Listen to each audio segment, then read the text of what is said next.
Well, welcome to another weekly wellness segment with Trinity Health. We have Dr. Kevin Foley with us today, talking about memory loss as we age. Let's discuss this. You know, as we get older, right, I feel like, you feel scatterbrained a little bit. You forget people's names. You forget where your keys are. Is this something that's normal? Is this a normal part of aging, or is this something that we need to be concerned about? It can be. Okay. Everybody has some memory loss, of course.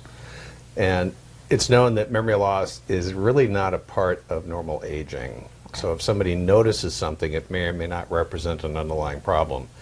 But progressive changes in memory, and particularly those that impact one's ability to do for themselves, to fulfill their obligations and responsibilities, that may be a problem and needs to be evaluated.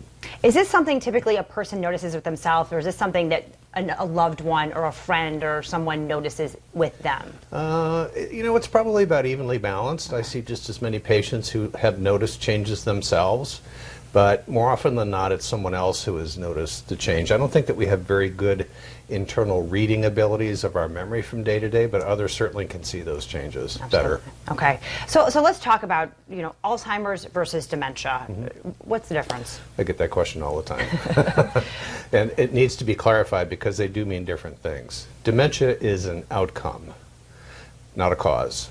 Okay. And the term dementia means that for some reason or reasons, a person's memory has declined to a point where they really cannot meet all of their personal obligations and responsibilities, whatever they may be. Not everyone does the same thing. For instance, some people do finances, some don't. Some cook meals, some don't. But there has to be some marker of function as it relates to memory. And as memory progresses and leads to what we call functional dependency, that would support a diagnosis of dementia. There are many causes of dementia, however. Alzheimer's is the leading cause of dementia in the world for adults over the age of 65, but it can also result from Parkinson's disease or strokes and other neurodegenerative disorders as well. Okay, perfect. So, obviously people notice, I'm forgetting things, I'm not functioning. Are there any other really warning signs when people need to come in and see a specialist, get help? Yeah, and honestly, determining a person's functioning abilities can be very, very challenging because most things that we do really don't require a lot of thought or planning. Making a meal, answering the telephone, but changes in one's ability to do more complex tasks such as managing finances or take medications correctly, and especially if somebody's taking a lot of medications, that could be a tip-off. From a distance, though, more often than not, what is noticed is that somebody really struggles to remember things that have just happened, conversations and events, and also sometimes their speech may become uncharacteristically repetitive. Yeah. What kind of treatments are available? It really depends. There are treatable causes of memory loss. Okay. In fact, there are very common causes of memory loss that can be treated that I always screen for in my practice.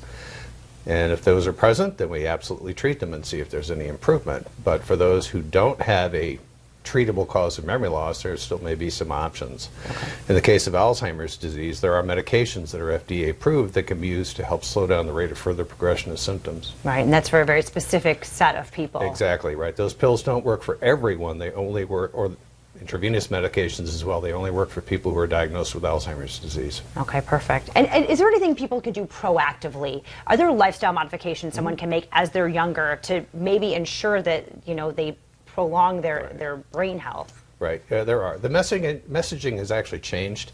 For many, many years, we used to tell people to keep their minds active and to do brain exercises and brain games and change their diet and exercise.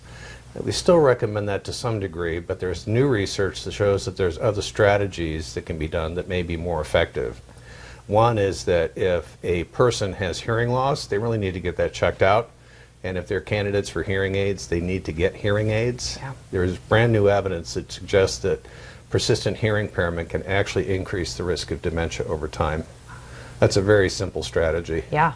Another is that sleep apnea, and sometimes the public misunderstands what that is. Sleep apnea really has nothing to do with the quality of your sleep. It has to do with how you're breathing while you're asleep. Right. And if somebody does have sleep apnea and is not treated, there's a subset of individuals who, because of that, will have an increased risk of dementia. So that needs to be checked out as well. Interesting. And then the third option for prevention is to make sure that medication reviews are done periodically with the primary care physician, because there is a type of medication that has a certain side effect It's called an anticholinergic side effect. It has to do with its action on certain brain neurotransmitters. And if certain drugs that have high levels of anticholinergic side effects are taken too long, those medications can also increase the risk of dementia. Okay. So brand new messaging. If you still want to do brain games, that's fine.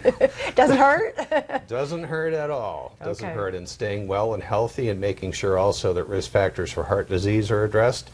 There is a relationship between having those risk factors and increased risk of dementia. So if you have high blood pressure, get it down. If you have high cholesterol, get it down. If you smoke, stop. If you're a diabetic, make sure that your diabetes is optimally controlled. Okay. So these are conversations you need to have with your primary care physician. Most of them, yes. Okay. They don't need to see me. I'm always happy to see anyone if they have questions, because not all primary care physicians have all the answers. And I know sometimes there has to be clarity in a patient encounter so that they know exactly what to do. Okay, so can someone reach out to you and make an appointment? Yeah, no, absolutely. We are open for business. We take referrals from all primary care physicians in the area and beyond. Very happy to sit down and talk about whatever the concerns are that patients or their families might have. Wonderful. Dr. Foley, appreciate your time. You bet.